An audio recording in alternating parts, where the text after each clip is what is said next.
महाराष्ट्राचे उपमुख्यमंत्री अजित पवार यांच्यावर आज बारामतीत अंत्यसंस्कार झाले। अजित पवार जरी अनंतात विलीन झाले असले तरी शो मस्ट गो ऑन या नीतीप्रमाणे राजकारण पुढे सुरूच राहणार आहे। यामुळेच राष्ट्रवादीच्या काही नेत्यांनी वेगवेगळ्या मागण्या करायला सुरुवात केली। त्यातच आदिवासी नेते नरहरी झिरवळ यांनी सुनेत्रा पवार यांच्या उपमुख्यमंत्री पदाची मागणी केली। याबद्दल काय वाटतं या विषयावर चर्चा करण्यासाठी आज आपणा सोबत आहेत टाइम महाराष्ट्राचे संपादक राजेश कोचरेकर। नमस्कार सर। नमस्कार। पहिला प्रश्न सर असा आहे की आता नरहरी झिरवळ यांच्याकडून सुनेत्रा पवार यांच्यासाठी उपमुख्यमंत्री पदाची मागणी केली जाते। ही मागणी योग्य आहे असं तुम्हाला वाटतं का? नाही, संचारी कसं आहे की सुनेत्रा पवार या आत्ता राज्यसभेच्या खासदार आहेत आणि त्या राज्यसभेच्या खासदार होण्याआधी त्यांनी निवडणूक लढवली होती सुप्रिया सुळे यांच्या विरोधात बारामती लोकसभा मतदारसंघातून भाजपच्या तिकिटावर आणि त्यांचा पराभव झाला होता 1 लाखापेक्षा अधिक मतांनी आणि त्यानंतर त्यांना राज्यसभेवर घेण्यात आलं होतं।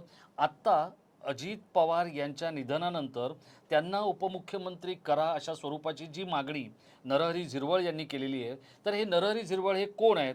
तर त्यांचे राजकीय गॉडफादर होते अजित पवार आणि मग आत्ता ज्या वेळेला अजित पवार नाही आहेत त्यावेळेला नरहरी झिरवळ यांना एका गोष्टीची अनुभूती झाली आहे, ती म्हणजे आता आपलं सर्वस्व गमावलेलं आहे। मग अशा वेळेला त्यांनी सुनेत्रा पवार यांची मागणी करणं हे स्वाभाविक आहे। आता सुनेत्रा पवार यांचं जे राजकीय आयुष्य आहे तेच मुळी 9 महिन्यांचं आहे, म्हणजे 9 महिन्यांपासून त्यांची राजकीय कारकीर्द सुरू झालेली आहे। आपण जर राष्ट्रवादी काँग्रेस पक्षाचा विचार केला तर शरद पवार यांनी महाराष्ट्राच्या वेगवेगळ्या भागातले राजकीय संस्थानिक एकत्र आणून केलेला पक्षप्रयोग म्हणजे राष्ट्रवादी काँग्रेस पक्ष।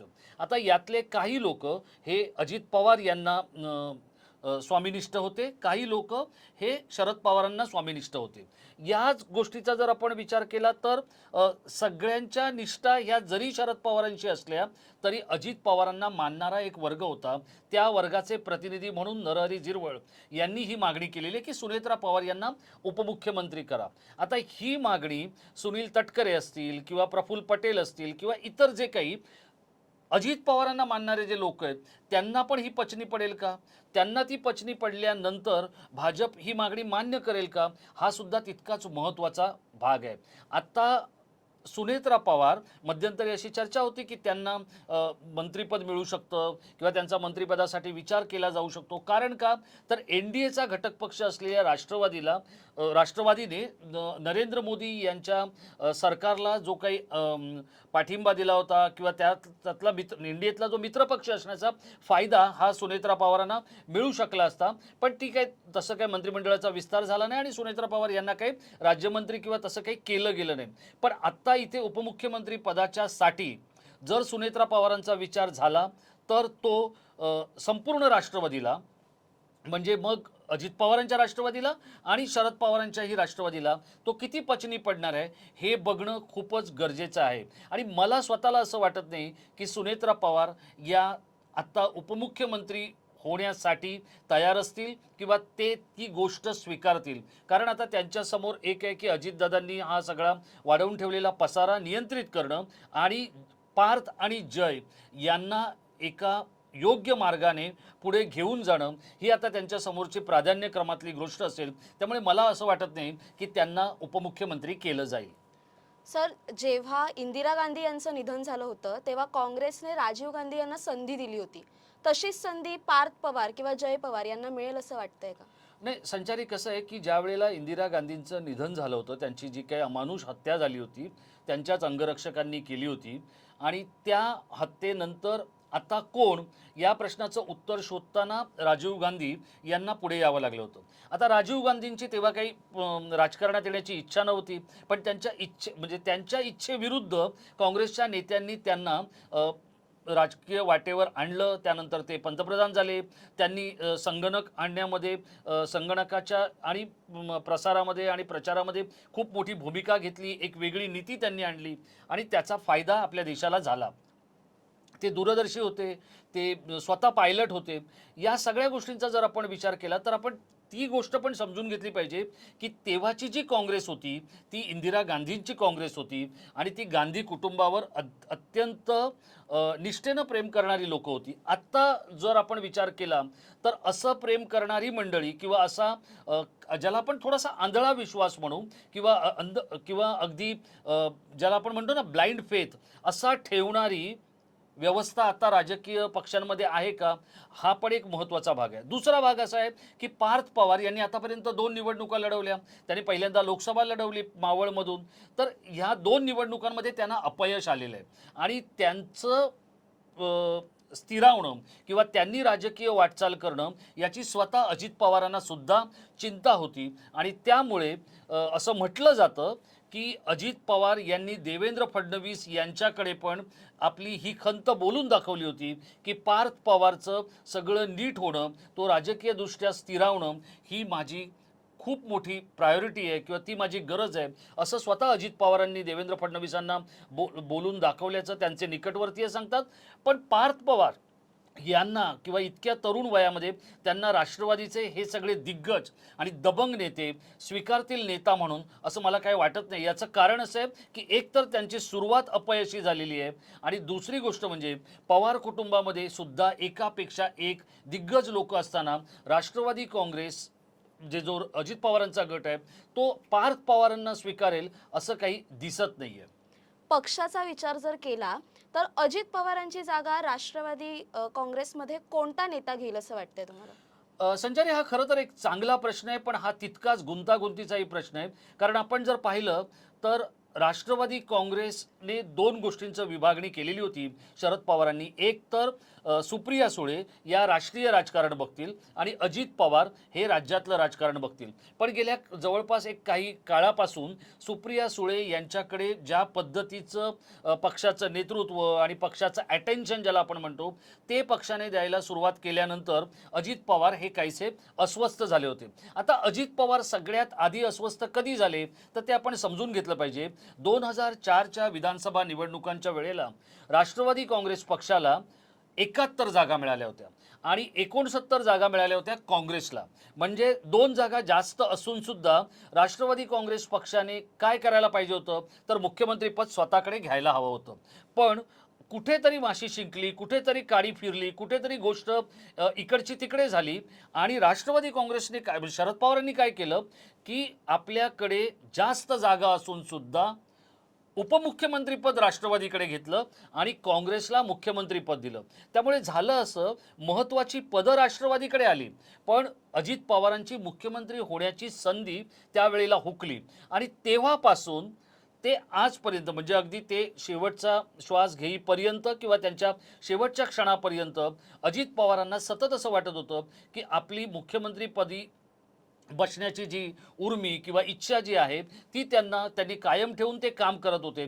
पण तसं काही होऊ शकलं नाही. आता दुसऱ्यांदा त्यांचा चान्स हुकला किंवा संधी हुकली ती केव्हा तर एकनाथ शिंदे जेव्हा मुख्यमंत्री झाले त्याच्या आधी त्यांची भाजपबरोबर बोलणी सुरू होती आणि भाजप त्यांना जे काही सांगत होती की तुम्ही आमच्याकडे या किंवा तुम्ही इथे या, आम्ही तुम्हाला देतो किंवा आम्ही तुम्हाला मानाचं स्थान देतो, ते मानाचं स्थान काय हे विचारण्यामध्ये कदाचित अजित पवार कमी पडले आणि शिंदेंनी जे काही डील केलं ते मला मुख्यमंत्री करत असाल तर मग मी 40 आमदार घेऊन येतो अशा पद्धतीची गोष्ट घडल्यामुळे 2 वेळा अत्यंत महत्त्वाच्या टप्प्यावर अजित पवारांना मुख्यमंत्रीपदाने हुलकावणी दिली. आता जर आपण पाहिलं की राष्ट्रवादी पक्षामध्ये ही जागा कोण घेईल तर बट ऑब्वियस कोणाचंही नाव येईल ते म्हणजे सुप्रिया सुळे यांचं. आता सुप्रिया सुळेंचा जर आपण विचार केला तर सुप्रिया सुळे यांच्या नंतर राष्ट्रवादी काँग्रेस पक्षामध्ये जे आणखी एक नाव चर्चेत आहे ते आहे रोहित पवार यांचं.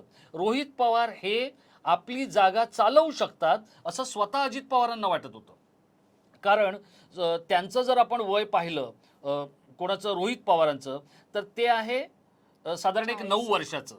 म्हणजे त्यांचं वय नाही, स्वतःचं वय नाही म्हणत मी, त्यांच्या राजकीय कारकिर्दीचं जे आयुष्य आहे ते 9 वर्षाचं आहे. मग इतक्या कमी वयामध्ये राष्ट्रवादी काँग्रेस पक्षासारखा असा जो सत्ताधाऱ्यांनी आणि प्रस्थापितांनी भरलेला पक्ष आहे त्याचं नेतृत्व रोहित पवार करायला गेले तर ते सगळ्यांना स्वीकारार्ह असेल का? मग ते छगन भुजबळांना चालेल का? ते प्रफुल्ल पटेलांना चालेल का? ते सुनील तटकरेंना चालेल का? किंवा ते इतर कोणत्याही, मग ते धनंजय मुंडेंना चालेल का? ह्या प्रश्नाचं उत्तर खूपच इंटरेस्टिंग असणार आहे. आणि दुसरी गोष्ट की शरद पवार हे रोहित पवारांची निवड करतील का? आपल्या कुटुंबातल्या सदस्याला ते पुढे आणतील का? आत्ता शरद पवारांची शारीरिक परिस्थिती जर आपण पाहिली, पक्षावरची पकड जर आपण पाहिली, तर ती पूर्वीसारखी राहिलेली नाही आहे. मग अशा स्थितीमध्ये जर समजा नेत्यांनी काही वेगळा निर्णय घेतला, बरं दुसरं काय, हे जे सगळे राष्ट्रवादीचे नेते आहेत ना संचारी, हे सत्तेसाठी व्याकुळ झालेले नेते आहेत. कारण यांच्या सूतगिरण्या आहेत, यांच्या बँका आहेत, यांचे साखर कारखाने आहेत, यांच्या वेगवेगळ्या संस्था आहेत, यांच्या वेगवेगळ्या चौकशा सुरू आहेत, यांचे वेगवेगळे काही उद्योगधंदे जे आहेत ते अडचणीत आहेत. मग अशा वेळेला ते विरोधात बसणं पसंत नाही करणार, ते सत्ताधाऱ्यांबरोबर जातील आणि हे खूप मोठं चॅलेंज असेल. मग आता पवारच असा निर्णय घेतील का की ते एनडीएचा घटक बनतील, एनडीए बरोबर जातील? असं काही होईल का की ज्याच्यातून ही एक योग्य वेळ एनडीए बरोबर जाण्यासाठी पवारांना साधता येऊ शकेल अशी परिस्थिती दिसते. पण रोहित पवार हे जरी प्रॉमिसिंग नेतृत्व असलं, हे जरी उगवतं नेतृत्व असलं, तरी या क्षणाला रोहित पवार यांची निवड करणं हे मला जास्त आव्हानात्मक वाटतंय. आणि त्यामुळे पक्षातले जे काही लोक आहेत त्यांच्यापैकी एक किंवा सुप्रिया सुळे यांच्यापैकी एक यांना कोणाला तरी इथे वाव दिला जाऊ शकतो. कारण आता जेव्हा पोटनिवडणूक लागेल अजितदादांच्या जागी, त्यावेळेला नेमकी राष्ट्रवादीकडून काय व्यूहरचना केली जाते, कोणाला संधी दिली जाते, कोणाचं नाव पुढे आणलं जातं, हे बघणं सुद्धा खूप इंटरेस्टिंग असणार आहे. कारण आता जर आपण पाहिलं तर या राष्ट्रवादीकडच्या ज्या काही नेत्यांचं आपण एक सरासरी वय जर पाहिलं तर एक 35चं वय आपल्याला दिसतंय. पण मग अशा 35च्या वयाच्या नेतृत्वाला मग ते कोणी असो, रोहित पवार असो, युगेंद्र पवार असो किंवा आर आर पाटलांचा मुलगा असो, या कोणाचाही विचार जर केला तर हे जे बडे नेते आहेत ते त्या नेत्याला, तरुण नेत्याला स्वीकारणार का? ते पवारांच्या शब्दांवर तितकाच विश्वास ठेवणार का? दादांची जी काय पुण्याई होती अजित पवारांची, त्या पुण्याईला ते आता या प्राप्त परिस्थितीमध्ये मान्य करणार का? असे खूप सारे मुद्दे या अनुषंगाने आपल्याला गुंतागुंत वाढवताना दिसत आहेत. आणखी एक महत्त्वाचा प्रश्न, भाजपा राष्ट्रवादी काँग्रेस सोबत कशी वागेल? नाही, हा एक सुद्धा तितकाच महत्त्वाचा मुद्दा आहे की भाजप आता नेमकं काय करणार. कारण कसं आहे की हे जे 41 आमदार होते, या 41 आमदारांना आता सत्तेत राहण्याची सवय लागलेली आहे. मग ही सवय जर त्यांची पूर्ण करायची असेल तर त्यांना भाजप बरोबर जाणं हा एक पर्याय असेल. आता हे 41 आमदार आणि शरद पवारांकडे असलेले जे काही आमदार आहेत त्यांची बेरीज केली तर त्यातून काय साध्य होणार आहे का की या सगळ्यांनीच भाजपमध्ये जाणं ही त्यांच्यासाठी गरज असणार आहे. पण भाजप याचा नेमका कसा फायदा उचलणार आहे, याचं कारण दुसरं एक आहे. आत्ता जर आपण पाहिलं, राज्याचं नेतृत्व जर पाहिलं तर भाजपकडे देवेंद्र फडणवीस आणि शिवसेनेकडे उद्धव ठाकरे, म्हणजे जो विरोधकांचा गट आहे त्यांच्याकडे उद्धव ठाकरे आणि जो सत्ताधारी शिवसेनेचा गट आहे त्यांच्याकडे एकनाथ शिंदे. या तिघांच्या व्यतिरिक्त महाराष्ट्रात आता दुसरं असं कोणतं नेतृत्व दिसत नाहीये की ज्याच्यावर भाजपला आपलं लक्ष केंद्रित करून ते नेतृत्व खारिज करायचंय किंवा ते नेतृत्व निष्काम करायचंय असं काही दिसत नाहीये. आणि त्यामुळे आत्ता भाजपची प्रायोरिटी ही उद्धव ठाकरेंचं महाराष्ट्रातलं अस्तित्व आणि स्थान हे निष्प्रभ करण्यामध्ये त्यांना आपली शक्ती, आपली ऊर्जा, आपली वेळ आणि आपली यंत्रणा लावायची आहे. अशा वेळेला अजित पवार हे अगदी चांद्यापासून बांद्यापर्यंत सर्वमान्य असलेले आणि लोकमान्य असलेलं असं नेतृत्व होतं. त्यामुळे आता त्यांच्या नंतर नेमकं काय करायचंय हे भाजप थोड्या वेळाने ठरवेल, पण ठरवेल इतकं नक्की. एक शेवटचा प्रश्न, या सर्व घडामोडींमध्ये शरद पवार यांची भूमिका काय असेल? शरद पवार यांची भूमिका खूपच महत्त्वाची असेल. पण इथे संचारी आपल्याला काही गोष्टी मान्य कराव्या लागतील. त्या म्हणजे शरद पवार हे आत्ता ज्या वयाच्या टप्प्यावर आहेत किंवा ज्या निवृत्तीच्या वळणावर ते उभे आहेत, ते आता डे टू डे पक्षाच्या काही गोष्टींमध्ये फारसे लक्ष घालत नाहीत. अशा वेळेला सुप्रिया सुळे, सुनेत्रा पवार, रोहित पवार यांच्यापैकी अजित पवार यांचा उत्तराधिकारी होण्यासाठी ते नेमकी कोणाची निवड करतात? कारण 1991ला अजित पवार हे पहिल्यांदा बारामतीमधून खासदार झाले आणि त्यानंतर अवघ्या काही दिवसातच त्यांनी शरद पवारांसाठी आपली जागा सोडून दिली आणि शरद पवार दिल्ली दरबारी पोचले. पण त्यानंतर अजित पवार हे राज्याच्या राजकारणात आले आणि ते इथेच रमले. त्यानंतर सुप्रिया आणि अजित या दोन भावंडांनी एक ठरवलं की राष्ट्रीय कॅनव्हास सुप्रियाचा आणि राज्यस्तरीय कॅनव्हास हा अजित पवारांचा. त्यामुळे सगळ्यांनाच शरद पवारांचा उत्तराधिकारी म्हणून सगळ्यांनीच अजित पवारांकडे पाहिलं. पक्षाचे नेते असतील, प्रशासकीय अधिकारी असतील, सहकार क्षेत्र असेल किंवा साखर कारखान्यांची व्यवस्था असेल, या सगळ्यांनी आपल्या दुःखांना किंवा आपल्या समस्यांना वाट करून देणारा किंवा वाट मोकळी करणारा नेता म्हणून अजित पवारांकडे पाहिलं. पण आता मात्र हे जे तीन कॅरेक्टर्स आहेत की सुनेत्रा पवार, रोहित पवार आणि सुप्रिया सुळे. आता हे सुप्रिया सुळे या सगळ्यांपेक्षा सिनियर आहेत राजकीय दृष्ट्या किंवा अनुभवाच्या दृष्ट्या जर आपण पाहिलं तर. मग अशा वेळेला सुप्रिया सुळे बघा, एक मागणी अशीही होऊ शकते की हे दोन्ही राष्ट्रवादीचे गट एकत्र येऊ शकतात. सुप्रिया सुळे यांच्यासाठी एक वेगळी जागा बनवली जाऊ शकते जी कदाचित एनडीएच्या माध्यमातून असेल, सत्तेचा सोपान गाठणारी असेल, आणि एक जागा ही सुनेत्रा पवारांसाठी असू शकते किंवा मग ती पार्थ पवारसाठी सुद्धा असू शकते. कारण पार्थ पवार याला राजकीय दृष्ट्या प्रस्थापित करणं किंवा स्थापित करणं ही अजित पवारांची मनोमन इच्छा होती आणि त्या इच्छेवर आता सुप्रिया सुळे. मला इथे सुप्रिया सुळेंचं जाता जाता एक त्यांच्याबद्दल मला थोडंसं त्यांचं कौतुक करायचं आहे की लोकसभेच्या वेळेला या दोघी ननंद भाऊजया एकमेकाच्या विरोधात लढल्या होत्या. आमचं राजकारण वेगळं आहे आणि कुटुंब वेगळं आहे असं म्हणणारे पवार कुटुंबाने गेल्या दोन दिवसामध्ये हे दाखवून दिलं सुप्रिया सुळेंनी की आपण आपल्या भाऊजाईसाठी काय करू शकतो. अक्षरशः सावलीसारख्या त्या तिच्या बरोबर राहिल्या. प्रत्येक वेळेला त्याने तिला आधार दिला. आज ज्या वेळेला ते पार्थिव सरणावर ठेवलं असताना सुद्धा सुनेत्रा पवार यांना तिथपर्यंत घेऊन जाऊन अंत्यदर्शन करवण्याचं काम सुद्धा सुप्रिया सुळेंनी केलं. आणि इतक्या आत्मीयतेने, इतक्या आपुलकीने आणि इतक्या जिव्हाळ्याने त्यांनी ते केलं की तो जिव्हाळा हा उघड्या डोळ्यांनी आपल्याला बघता येत होता आणि तो आपण समजून घेऊ शकत होतो, इतका तो व्यवस्थित होता. आता सुप्रिया सुळे यांच्याकडूनच राष्ट्रवादीला अपेक्षा आहेत, त्या म्हणजे अजित पवारांच्या कुटुंबाची काळजी, राजकीय काळजी म्हणतोय मी, आणि त्याचबरोबर पक्षाची काळजी आणि आपल्या वडिलांना जे अभिप्रेत आहे किंवा जे घडवायचं आहे ते सुद्धा मूर्त स्वरूपात आणण्याची काळजी घेण्याचं काम हे आता सुप्रिया सुळे यांना करावं लागेल, एक कल्पवृक्ष कन्या म्हणून. सर, राष्ट्रवादी काँग्रेसच्या या पुढच्या वाटचालीवर चर्चा केल्याबद्दल आणि अजित पवार यांच्या नंतरची राष्ट्रवादी कशी असेल यावर प्रकाश टाकल्याबद्दल आपले खूप खूप धन्यवाद. तुम्हाला काय वाटतं, अजित पवार यांच्यानंतर राष्ट्रवादी काँग्रेसची दिशा कशी असेल? शरद पवार कोणते निर्णय घेतील? तुमची मतं कमेंट करून नक्की कळवा. तसेच अशा नवनवीन व्हिडिओसाठी टाइम महाराष्ट्राला सबस्क्राईब करा.